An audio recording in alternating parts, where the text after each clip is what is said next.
Well, welcome back, my friends, to another rousing rendition. Choir Boys Cutlery Outdoors, an O-Knife Zilla rendition brought to us by way of Kirk, if you would. Before we get into it, guys, there was a time in this country where 22 veterans a day took their own lives, and the stats are everywhere. We talk about that all the time. But the main thing is this: anything over zero is simply unacceptable. Vets, we love you.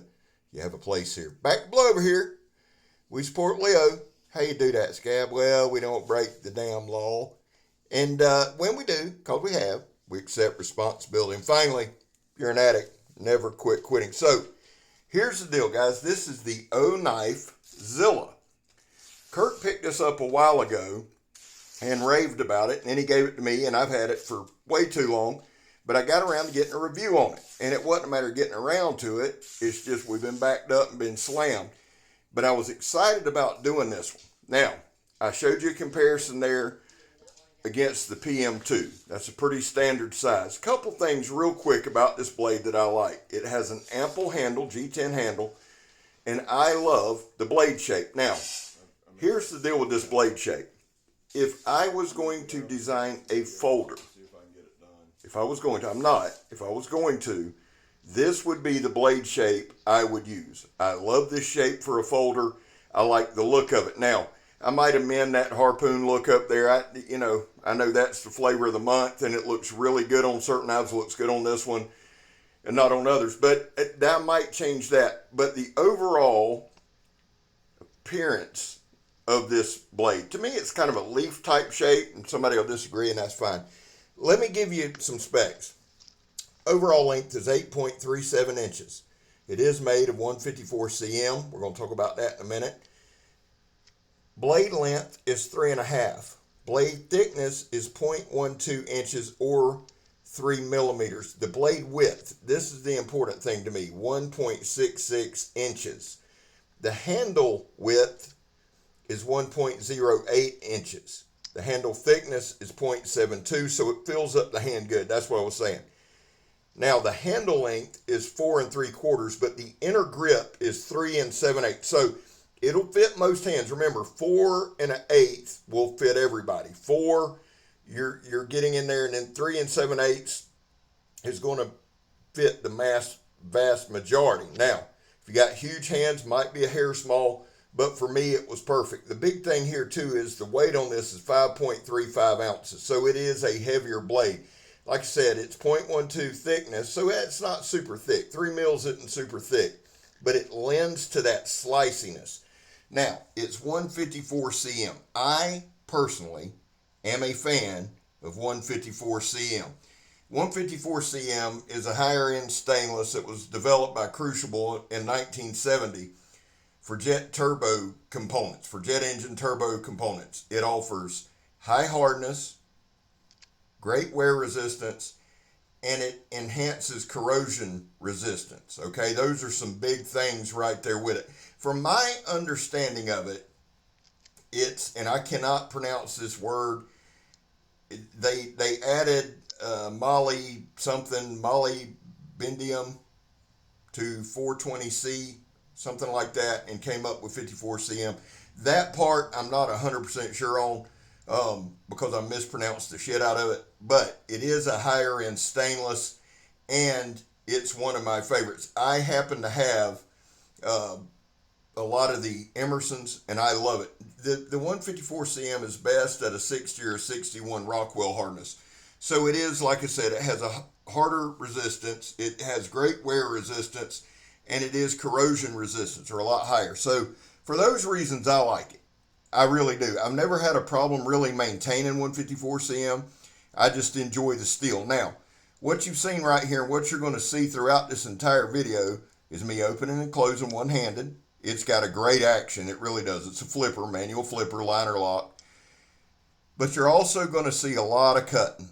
You've seen that thus far. Now, here's that 2-inch toe strap. We're going to make some quick work of it. And like I said, guys, this is a super slicey blade. Now, I think Kirk carried it a little bit before he let me use it. So it had some wear on it, but it's still, you can see it coming straight from Kirk with a little use. So it is a used edge. You can see it's still sharp as shit, and it gets the job done. We opened up cutting some paper. I cut a lot of paper really before I did this review. I love doing that. I just enjoy it. It's one of them things, you know what I'm saying? You don't, but act like you do. Now, here's a phone cord or a phone charger. I like doing this. And again, if you're newer here, and I used to locate underground utilities, we'd have to strip wire. So at that time, I needed a knife that would strip wire pretty good. And this one is a slicey beast that does it very, very well. I must say, this would have been handy back when I was doing it. Now, what I try to do as well, guys, is I try to use materials that I use in my day-to-day work, okay? I've said this a million times. It's just a way for me, by cutting some more of the industrial stuff, to show maybe the extreme end of it. Here's some of that polypropylene rope that I absolutely despise. I hate it because it does, if a knife's not sharp, shit, I can't speak. If a knife is not sharp, you'll do more of a tear. Now here it cut it pretty good. And you're going to see us cut this 2-inch ratchet strap a bunch. Plus, I do this, and I mention it all the time for my hunters and fishermen, for caping, for skinning, for anything like that, cleaning. If it'll handle this 2-inch ratchet strap, it'll handle just about any animal here in North America. And it handled this ratchet strap very, very well. Now, one of the things that I enjoy doing with it as well is just cutting. Just cutting, slicing. It carries very well in the pocket. And I got to say, guys, at over 5 ounces, I know that seems heavy for a lot of folks. It's really not that noticeable in the pocket. I think it's the weight distribution. It rides really, really well in the pocket. It carries well. It deploys easily. And it's one of those that you would use a lot. You say, well, Scab, I use my knife a lot anyway. Yeah, but this is one of those knives you find a reason to use it. I think it retails at $80, maybe 85, maybe. So it would be considered, I would think, a budget blade, but it's one of those knives that you would just pull out and use. I found myself doing it a lot, just pulling it out, finding stuff to cut.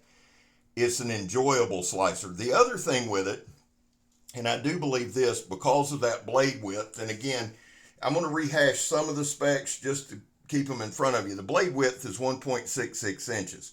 So it's a wide, slicey blade. And of course, I will say this too, and not being smart or funny, but the edge geometry on this knife was very, very good. The bevels were very, very good. So it works incredibly well. So I think all of that together would transition over well for food prep. I really do. Here we're going through 1-inch sandblast hose that's still belted. So again, guys, I'm cutting extreme stuff. A lot of steel belted sandblast hose there, ratchet straps, high pressure air hoses. There's some nice jimping right there. It's not really aggressive. Here, right here. Just the damn sliciness of the knife. And again, you just see it working, man. Dug in deep and we're able to pull it straight through. You could translate this over to anything you do. And it's a bigger knife, or bigger for a lot of folks, bigger than some might want to carry. But for an outdoorsy knife, or for an industrial environment, or for a hunting and fishing camp trip, I think it's perfect. And you can see right here now, again, I've got to upgrade on my equipment here, but you can see a lot of curls coming off of that, and right there it pulled deep again. It's just, this thing is made for cutting.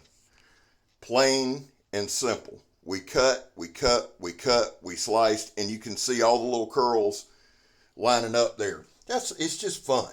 Sometimes, knives are a chore to use. Sometimes knives are a chore to demonstrate. This one's not. This one's easy. You open it and you cut. You don't have to reshoot. You don't have to change your angle. You don't have to. That's when you know you got an edge for cutting. That's when you know you got a knife that is conducive for cutting, right? Did a little batoning with it. Now, this is Kirk's knife. So you can see right here, we made sure the lock is disengaged. And if you're going to baton, and I know you don't baton, I'm not rehashing that. I do it because I'm a knife demonstrator, extraordinaire I might add. But I do it to show you the capabilities of the knife. There was no chipping, no rolling, no edge damage, none of that. And we didn't use super hard wood. That's not the point. The point of these things, and I'll say it again, I review each knife like it's the only one there. I don't like doing comparisons because the odds of a human being doing the same thing with two different knives the same way, the odds are astronomical. right? And especially with me. I can't remember what I do from one second to the next. So trying to do two blades the exact same way ain't happening.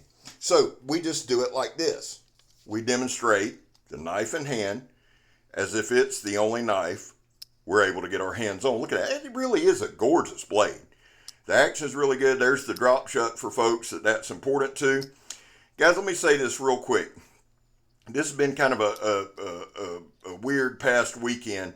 I'm releasing this at 1 o'clock Monday. I'm going to try to start, guys, releasing my videos at 1 p.m. Eastern Standard Time. I'm going to try to be more regimented and more disciplined in doing so.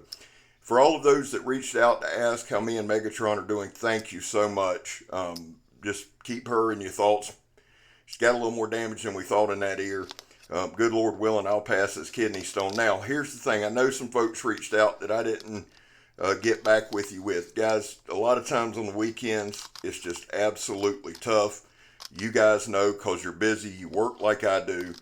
Plus, it's just been a different weekend. If you contact me, I will return the contact. I try to do that. But just bear in mind on the weekends, that's more time for Megatron and I trying to handle business, that kind of thing. That being said, final thoughts on the knife. I think it's kick-ass. I really do. Right here you can see. Now, we started with magazine paper or phone book paper. We ended with printer paper because we did wear on the edge. And again, this is a knife that I've used a ton. And you can see we put some use on it. So I'm stropping it up, sharpening it back up, giving it back to Kirk the way he gave me. And Kirk, thank you, brother. I appreciate it. Remember this, guys. Bad knife. I'm scab. You're not. I'm gone, son. I meant badass knife.